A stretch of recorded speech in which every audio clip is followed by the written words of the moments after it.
universal health care in Vermont? Yeah! It's going to happen this year? Yeah! Very good. On the first day of the legislative session, a group of activists led by the Vermont Workers' Center held a rally at the State House demanding universal health care now. The group worked in partnership with the Vermont Federation of Nurses and Health Professionals, which according to the union's president is the third largest union in Vermont.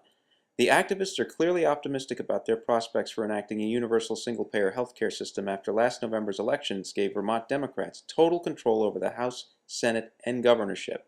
As you'll see from their statements of support, Democratic leadership is totally on board with these activist agenda. It's wonderful to see everybody here.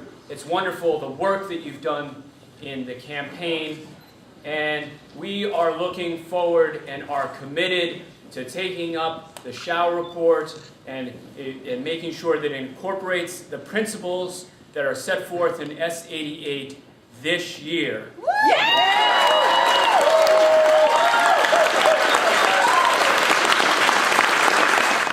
But I do want to say that healthcare is clearly the priority.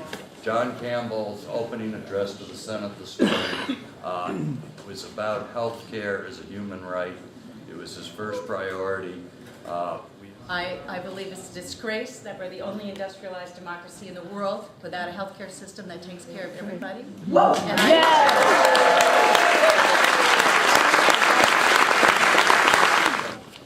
And I know that we spend too much to get too little, and that we've all waited too long to see real change. And I wouldn't have accepted the opportunity to be the chair of the Healthcare Committee if I hadn't heard from the leaders, both the administration and in the legislature, that we were going to give this our most and to work very, very hard and try to get something real done this year. And so we have to be present. We have to keep organizing.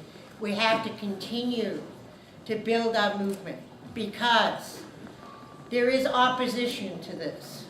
And there'll be a lot of opposition, not only in the state, from out of state, because Vermont is on the verge of doing something that no other state has done. And if we can do it, it will begin to lead the country and to lead other states. So there's